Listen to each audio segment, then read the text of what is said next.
খাবার পরিবেশনায় রয়েছে জয়িতা দাস।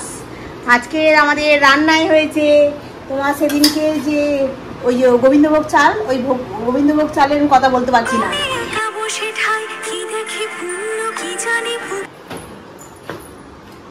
আর আমি নিতে যাচ্ছি জল আনতে। 10 টাকা নিয়ে গেলেই তো পারত। 10 টাকা করে 15 টাকা লাগবে তো, আর 5 টাকা খুচরো করে দেবে পাবো। ক্যাপটা তো ভুলে গেছি।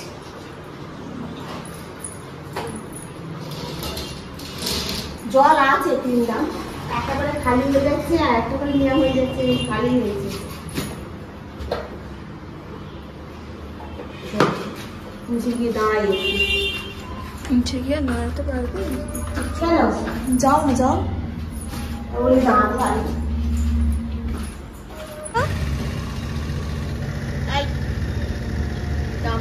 দাঁড়িয়ে গেলে ফিরাম করে পড়ে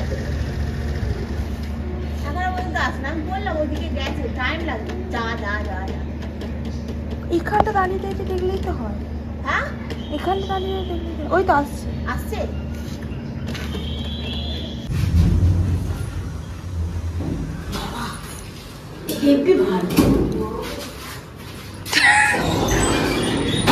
কি হচ্ছিল? তুই লিফটে আটকে দিয়েছিলি? হ্যাঁ, লিফটে কি হচ্ছিল? কেউ ওঠেনি, আমি উঠছি। বাবারি, লিফটটাতে কে উঠেছিল বলিনি। লিফটটাতে ওপরে 1 নম্বর দিয়েছিস, দরজা বন্ধ করে দিস, সরা করে উঠে পড়ে।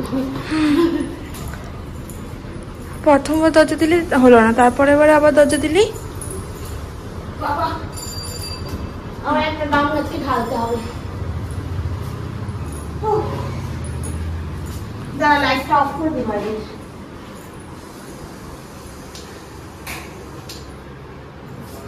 দেখে দেখে যাতায়াত করো। গুড মর্নিং বন্ধুরা, কেমন আছো তোমরা সবাই? আশা করি তোমরা সকলেই খুব ভালো আছো, আমিও বেশ ভালো আছি।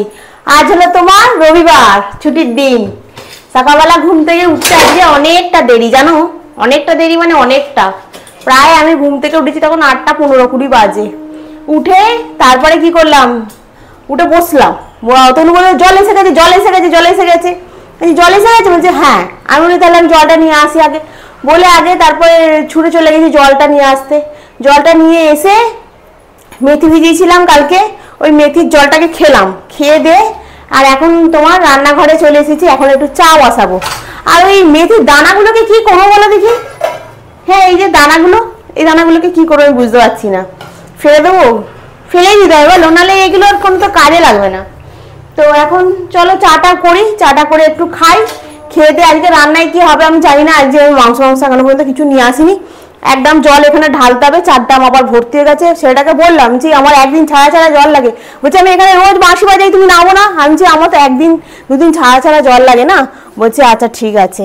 আমি বলছি হ্যাঁ আপনি আজকে নিলাম, আবার নেব গিয়ে তোমার মঙ্গলবার দিনকে। বলছে আচ্ছা।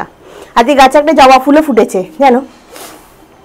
জামা কাপড়গুলো খুব একটা ভালো এখনো পর্যন্ত শুকনো হয়নি। চাদরটা ভালো শুকনো হয়ে গেছে। আজকে আবার একটা চাদর কাচবো, কারণ কি তোমার ওই যে বিছনা চাদরটা, বিছনা ঘরে বলছি দেখো, বিছনা চাদরটা তোমার ওটা বেশ ভালোই নোংরা মতো হয়ে গেছে, ওটা এবার কাচতে হবে। একটা জবা ফুল ফুটেছে, টাইম ফুল ফুটেছে বহুত অনেক, একদম দেখো টাইম ফুলটা খুব সুন্দর ফুটেছে একদম। আর এই যে এখানে একটা জবা ফুল ফুটেছে। এই পুজো করবো যখন তখন জবা ফুলটা তুলে নেবো। কালকে আবার তোমার ফল হারিনি, কালী পুজো। তনুর নিমন্ত্রণ হয়েছিল তনুর বন্ধুর বাড়িতে। আমি বললাম তো ও যদি যেতে চায় আমি পাঠিয়ে দেবো, কারণ ওর পরীক্ষা আছে, ও যাবেই না। ওই জন্য বললাম ও যদি যায় আমি পাঠিয়ে দেবো, আমার কোনো অসুবিধা নেই। বললো আচ্ছা ঠিক আছে। এগুলো সব শুকনো হয়নি ভালো, রসা মতো আছে এখনো পর্যন্ত, খালি এই চাদরটা শুকনো হয়ে গেছে। চাদর সেরাম না ঘরের মধ্যে মানে পাতার জন্য নেই জানো, 2টো চাদর কিনতে হবে আমায়। তো চলো, আমার 2 পাক ঘোরা হয়ে গেল। রান্নাঘর থেকে ব্যালকনি থেকে আবার রান্নাঘর, 2-3 পাক ঘোরাই হয়ে গেল সকালবেলা ঘুম থেকে উঠে। এখন আবার একটু চাটা বসিয়ে নিই আগে। বসিয়ে দিয়ে তোমার তনুর জন্য করতে গেছিলাম, বিস্কুট নিয়ে আসতে গেছিলাম। তনুর সুগার ফ্রি বিস্কুট নিয়ে এলাম, ও বিস্কুটটা ফুরিয়ে গেছে, চাটা হয়ে গেছে।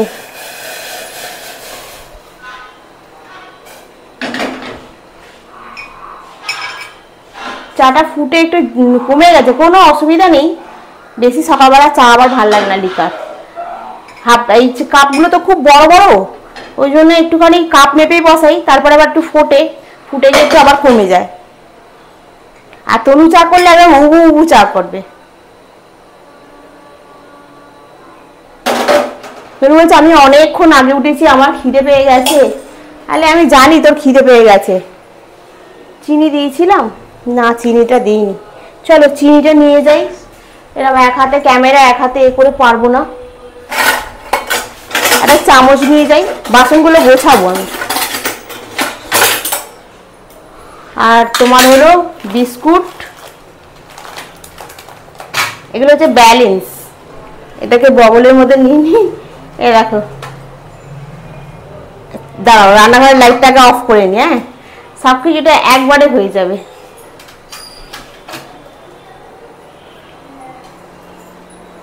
চলো এবারে চাটা বসে তুমি একটু আমি একটু খাই, খেয়ে দিয়ে তারপরে তার গল্প হবে। দেখ কিরম ব্যালেন্স করে নিয়ে এসেছি, দেখেছিস? তুই পারবি ওরম ব্যালেন্স করে আসতে? এরকম না, ওকে বলছি ডাক্তারখানায় যেতে, বলছে না যাবো না। পায়ে কিরম বেঁধে রেখে দিয়েছে দেখো নাইটিগুলোকে। কি বলবো আর। পাউরুটি বিস্কুট ওলা এসছে, ফুলঝাড়ু এসছে। ফুলঝাড়ু আমার হয়ে গেছে, নষ্ট হয়ে গেছে। ফুলঝাড়ু কত করে দাম জিজ্ঞাসা করি একবার এখান থেকে। ও দাদা চলে গেল ওইদিকে, দেখ খালি শুনতেও পায় না সব। ফুলঝাড়ু দাম নিয়ে নেবে। সেবারে ওই এদের ভাঙতে গিয়ে, বট গাছ ভাঙতে গিয়ে আমার ফুলঝাড়ুটা নষ্ট হয়ে গেছে, ভেঙে গেছে। ফুলঝাড়ু নেই, মানে ধরো ব্যালকনির ওই দিকটাতে কিংবা বারান্দায় কিংবা বাথরুমের দিকে একটু ঝুল হয়েছে, ওগুলো আমি হাত পাচ্ছি না। চেয়ারে উঠেও ঝাঁটা দিয়েও হচ্ছে না ঠিক। আর বাথরুমে চেয়ারে উঠে ঝাঁটা দিয়ে কি করে করবো? তো স্লিপ কেটে পড়ে যাবো আমি একদম। এটা ফুলঝাড়ুর খুব দরকার। আর ফ্লিপকার্টে একটা ফুলঝাড়ু দেখাচ্ছে এরকম ফ্লেক্সিবল, মানে তোমার ওই পাকা ফাঁকা পরিষ্কার করতে আর করতে, ওগুলো খুব একটা ভালো হবে বলে আমার মনে হয় না, ওই জন্য নিচ্ছি না। তো চলো বসে খাই, চা আমার ঠান্ডা হয়ে যাচ্ছে। কে কি করছিস? এই তো পাউরুটি বিস্কুট ওলাও যাচ্ছে, দেখি। ব্রাউন পাউরুটি হবে? ব্রাউন হবে না। ও ঠিক আছে, ব্রাউন হবে না। একটু লুচি তরকারি করি। হ্যাঁ, একটা হাতে তালি মারো দেখি কই। আবার আবার। আজকে হলো রবিবার, আর সকাল সকাল ময়দা দিয়ে লুচি আর একটু আলুর তরকারি বানিয়ে নিলাম। ছুটির দিনে একটু স্পেশাল খেতে ভালোই লাগে। আজকে ভাবলাম ব্লগটাতে শুধু রুটিন নিয়ে নয়, একটু নিজের কথাও শেয়ার করি তোমাদের সাথে। আমি একজন মা, আবার কোথাও একজন টিচার। আমার জীবনে অনেক কিছু ঘটেছে, একসময় ডিভোর্সের মধ্যে দিয়েও যেতে হয়েছে, কিন্তু সেই সব কষ্টের দিন পিছনে ফেলে আজকে আমি আবার নিজেকে নতুন করে গুছিয়ে নিয়েছি, আমার মেয়ে আর আমার ছোট্ট ছোট্ট খুশি আর আমার চেষ্টা দিয়ে। কোনো কিছুতে আমি ভয় পাই না এখন আর। ভয়কে সবসময় জয় করে সামনের দিকে এগিয়ে যাওয়ার চেষ্টা করি। আর এটাই আমার লক্ষ্য, জানো তো। যদি ভয় পেয়ে যাই না একবার, তাহলে সমাজ তো ছাড়বেই না, তার সাথে নিজেও আমি আর লড়াই করতে পারবো না। মেয়েকে কী করে মানুষ করব, বড় করব, ওকে কী করে বিয়ে থা দেবো, সবসময় মাথার ভেতরে এইসবই চিন্তা ঘুরে, জানো তো। অন্য কিছু আর ভাবতেও পারি না, আর আমি ভাবতেও চাই না। আর সারাদিন নিজেকে একটু ব্যস্ত রাখার চেষ্টা করি। একটা জিনিস সবসময় জানবে, নিজেকে যদি ব্যস্ত রাখা যায় না, মাথার মধ্যে মানে উল্টো উল্টো চিন্তাও ঘোরে না, জানো তো। তাই ছোট্ট ছোট্ট জিনিস, যেমন খাওয়ার দাওয়ার বলো, ছোট্ট ছোট কিছু হয়তো কিনলাম বলো, যা কিছুর মধ্যে দিয়ে ছোটো ছোটো একটা আনন্দ খুঁজে পাই, জানো তো। চলো এবার তনুকে নিয়ে গিয়ে দিই। তনুর মুখের হাসিটা দেখবে, খালি দেখলেই তোমার মনটা হবে হ্যাঁ, লুচিটা করে আজকে সার্থক হয়েছে। এই দেখো क्या लेकर आया हूं मैं। क्या हुआ, खुश हो गया? खुश हो गया। রবিবারের সকালে গরম গরম বেশ সাদা সাদা লুচি আর একটু ঝাল ঝাল আলুর চচ্চড়ি, উফ দারুণ লাগলো যে সকালটা। টিফিনটা খেয়ে চলে এলাম ছোটো ঘরটাতে। ছোটো ঘরের চাদরটা একটু বদলে নিলাম। সপ্তাহে একবার করে চাদরটা পাল্টালে বেশ ভালোই লাগে, কিন্তু আমার ঘরে তো ছোটো বাচ্চা নেই সেরকম, তাই সপ্তাহে আর পাল্টানো হয় না। এক এক সপ্তাহে হয় কি 15 দিনও হয়ে যায়, আবার এক একবার কী হয় বলো তো, এক সপ্তাহে পাল্টানো হয়। যখন যেরকম দেখি, যখন দেখি একটু বেশ ভালোই পরিষ্কার আছে, বেশ দুদিন পাতা থাকলে কোনো অসুবিধা নেই, আবার তখন পাতা থাকে। যেমন আজকে মনে হলো যে না, আজকে চাদরটা একটু পাল্টাই। কি বলতো, ঘরের মধ্যে একটু বেশ নতুনত্ব চাদর পাততে ভালোই লাগে, কিন্তু আমার সেভাবে ভালো খুব একটা চাদর নেই জানো। ফ্লিপকার্ট থেকে যে চাদরগুলো কিনেছি না, সেগুলো খুব একটা কিং সাইজ চাদর নয়, মানে মোটামুটি একটা হয়। আর এই যে চাদরগুলো দোকান থেকে কিনেছি, এগুলো খুব কিং সাইজ চাদর, জানো, পাতলেও বেশ সুন্দর লাগে বিছনাটা দেখতে। গরমে ঠান্ডা কিছু না খেলে চলে না, কিন্তু আজ দুপুরে ভাবলাম একটু তরমুজ কেটে এক গ্লাস তরমুজের রস বানিয়ে নিই। একদম ফ্রেশ আর ঘরোয়া, নিজের হাতে বানালাম। জিনিসটা খেতে খুব ভালো হয়েছিল আর খুব শান্তি লাগলো। কিন্তু গরমটা সেভাবে নেই, কিন্তু এখন কদিন ধরে বৃষ্টিটা হচ্ছে তো বেশ ভালো ঠান্ডা ঠান্ডা আছে, জানো তো। তবে রান্নাঘরে ঠান্ডা নেই, রান্নাঘরটা গরমই। রান্না করতে করতে একবার পাখার তলায় গিয়ে বসলে বেশ ভালোই লাগছে। তো চলো, এখন তরমুজের রসের মধ্যে একটুখানি লেবু আর একটু বিট লবণ দিয়ে দিচ্ছি। আগেরবারে দই দিয়ে করেছিলাম, এবারে আর দইটা দিলাম না। আজকে এবারে শুধু তরমুজের রসটা করবো। আজকে তরমুজের রসটা পুরো ঠান্ডা, আর খেলে না একদম পুরো কলিজাটাও ঠান্ডা হয়ে যাচ্ছে।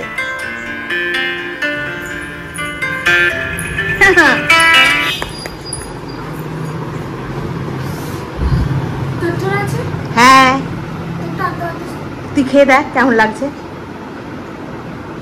ভালো লাগছে না? সেবারে ঝুলঝাড়ুটা তো আমাকে না বলেই রিটায়ারমেন্ট নিয়ে নিল। কি আর করব বলো। এখন ওই জন্য আমি সোফার উপরে উঠে লাফিয়ে লাফিয়ে এখন আমাকে ঝুল ঝাড়তে হচ্ছে, কোনো উপায় নেই। আর ঝুলও হয়ে গেছে বারান্দাটাতে, তো আমি দেখে থাকতে পারলাম না। না, আজকে রবিবার বলে কথা, আজকে তো ঝুলটা তো ঝাড়তেই হবে।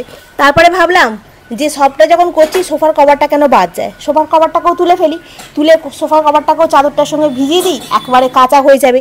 আজ তো রবিবার, রবিবারে তো এই কাজগুলো করতেই হবে। আজকে এইটা কালকে ওইটা না করলে তো পড়ে থাকবে কাজগুলো, ওই জন্য করে নিচ্ছি আর কি। রবিবার মানেই তো আমার ঘরোয়া ওয়ার্কআউট। এইবার সোফাটাকে এক হাতে টেনে আমি সরিয়ে দিলাম, মনে হচ্ছিল WWE রিংয়ে আছি। পার্থক্য শুধু এটাই, ওদিকে লড়াই হয় লোকে, আর আমার হলো ধুলো আর সোফার সঙ্গে লড়াই। হা হা হা। তোমরা ভাবছো আজ রবিবার নিশ্চয়ই চিকেন হয়েছে। উফ, না রে ভাই, আজও ডিম। গোটা সপ্তাহ ধরে ডিম আর ডিম। চিকেনটার বড় রাগ হয়ে গেছে জানো, তাই আমার বাড়ি ছেড়ে চলে গেছে, শুধু ফ্রিজে রেখে গেছে ডিমটা। ওই জন্য ডিমটাই করছি। একদিন ডিমকে বলে দেবো তুই আমার বাড়ির হচ্ছে একদম পার্মানেন্ট গেস্ট। আসল কি বলো তো, আজকে রবিবার তো সকালবেলা বেরোতে ইচ্ছা করেনি জানো তো, আর বাইরেটা বেশ ভালোই রোদ্দুর রয়েছে, দূর আর বেরোবো না। আর এদিকে অনেক কাজের চাপও রয়েছে। তনুকে বললাম তাহলে এক কাজ কর, আজকে ডিমটাই খেয়ে নে। তনু বললো কি যে আজকে ডিম করবে? বলছি হ্যাঁ রে, ডিম করি।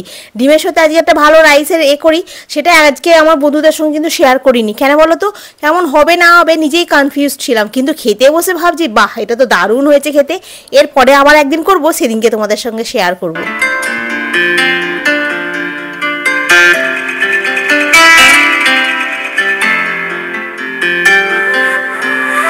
আজ আমি এখন আমার গোপালদেরকে একটু স্নান করিয়ে নেবো। আর আজকে আমি ভোগের জন্য গোপালের জন্য আম কেটে নিয়েছি। গোপাল আমার আম খেতে খুব ভালোবাসে জানো তো, আমারই মতো আমাদের গোপাল আম খেতে খুব পছন্দ করে। তো যাই হোক, এখন আমি স্নান টান করে গোপালকে বস্ত্র পরিয়ে এখন এখানে দোলনার মধ্যে বসিয়ে দিচ্ছি। এই ছোট ছোট রেওয়াজগুলোই আমাদের ভেতর থেকে অনেকটা শক্তি দেয়, শান্তি দেয়, আর এই শান্তিটাই আমি শেয়ার করছি তোমাদের সাথে।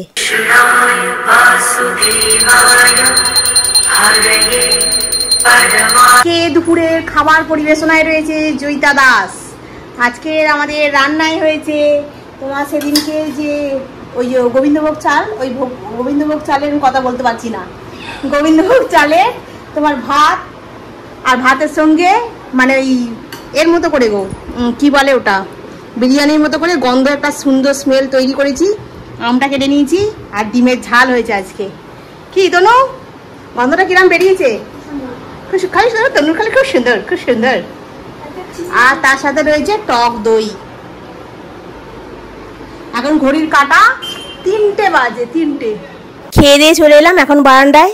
কালকে যে জামা কাপড়গুলো কেটেছি ওগুলোকে এখন একটু তুলে নিচ্ছি। ওগুলো মানে সকাল থেকেই শুকনো ছিল, কালকে বললাম না ভালো শুকনো হয়নি, ওই জন্য সকাল থেকেই ছিল রোদ্দুরে দেওয়া। এখন দেখছি বেশ ভালো শুকনো হয়ে গেছে। আবার তো এক বালতির উপরে কেচেছি, কিন্তু সমস্যা একটাই, জামা কাপড়ের স্ট্যান্ডটা এতটাই ছোট যেন বলছে আমি একসঙ্গে এতগুলো জামা কাপড় নিতে পারবো না। মানে একটা চাদর দিলেই পুরো জায়গাটা দম বন্ধ হয়ে যাবে। আর আমি এক এক করে চেষ্টা করছি জামা কাপড়গুলোকে মানে ঠেসে ঠেসে জায়গাতে মেলতে।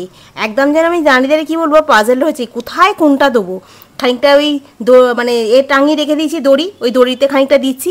আর এই চাদরটা যে মেলে দেবো না, পুরো জায়গাটা একদম পুরো কভার হয়ে যাবে। একবারে না অনেকটা কেচে ফেললে কি বলো তো খুব সমস্যা হয়, কিন্তু সমস্যা হলে কি করবো, রবিবার ছাড়া সময়ও হয় না ঠিকঠাক করে।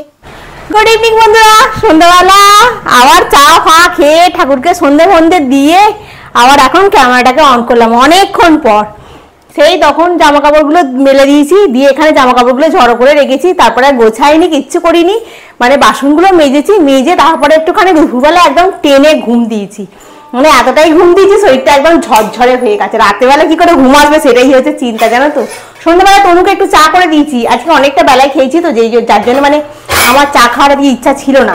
আজকে দুটো বাদাম ভেজেছিলাম সন্ধ্যাবেলা, ওই সন্ধ্যাবেলা বাদাম ভাজা দিয়ে তনু দুটো একটুখানি চা খেয়েছে, আমি আর খাইনি।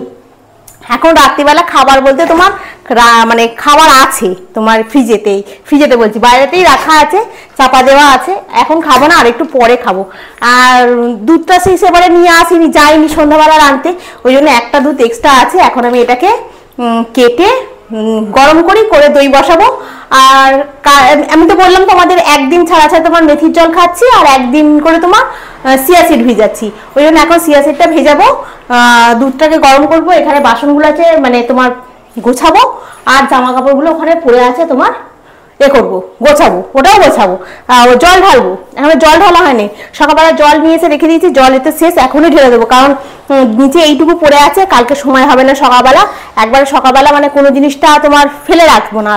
তো চলো এখন জামা কাপড়গুলোকে আগে গোছাই, একটা একটা করে ঝটঝট করে কাজগুলো করে নিই, বেশি রাত্রির করবো না, যে রবিবার তো অনেকটা ভিডিও এডিট করে নিয়েছি জানো, কারণ আমি জানি আজকে মানে কালকে যেহেতু যেতে হবে, আবার বেরোতে হবে অফিস, সেই জন্য আজকে অনেকটা কাজ করে নিচ্ছে। খালি সোফার কভারগুলো তোমার শুকনো হয়নি, সব বাইরে মেলা আছে, কালকের দিনটা পুরোটা লাগবে পুরো তোমার শুকনো হতে, জায়গা নেই তো দেখো, একদম ঠেসে ঠেসে দিলে কি আর ভালোভাবে শুকনো হয় বলো তো। তা গোটা ছাদ থাকবে, তাতে ক্লিপ দিয়ে মেলে দেবো, তবে না জামা কাপড় শুকনো হবে, ওইটুকু ব্যালকনির মধ্যে, তাই ওই স্ট্যান্ডটা কিনেছিলাম বলে, তাই নাহলে দড়ি খাটালে কোথায় কি যাতায়াত করতেই অসুবিধা হবে, তাই একটা দড়ি খাটানো আছে চাদরটা মেলার জন্য, খালি ওই আর স্ট্যান্ডের মধ্যেই ওই গুছিয়ে গুছিয়ে একটু দিই, আর এর থেকে আর বড় স্ট্যান্ড কোথা থেকে হবে, তাই না। তো চলো আমি এখন জামা কাপড়গুলো একটুখানি গুছিয়ে নিই। আজকের দিনটা কিন্তু একটু স্পেশাল ছিল না, একদম সাধারণ। এই সাধারণতাই তো জীবনের আসল গল্প। অনেকেই ভাবে ডিভোর্স মানেই ভেঙে পড়া জীবন, কিন্তু আমি বলি ওটাই ছিল আমার নতুন করে শুরু করার সুযোগ, নিজেকে নিয়ে, আমার মেয়েকে নিয়ে, আমার ছোট্ট একটা জগৎ। আর আমি খুশি, কষ্ট আছে কিন্তু শান্তিও আছে। আমি শিখেছি নিজেকে ভালোবাসতে, নিজের জন্য বাঁচতে। এই ব্লগটা শুধু আমার না, আমার মতো হাজারো হাজারো নারীর লড়াই, সাহস আর ছোট ছোট খুশির গল্প। ও তোমাদের তো বলতে ভুলেই গেছি, কাল হচ্ছে তোমার ফলহারিণী কালী পুজো, জানো তো, কালকে নিরামিষ খেতে হয়, সেটাই তনু বলছে। এই ছিল আজকের গল্প।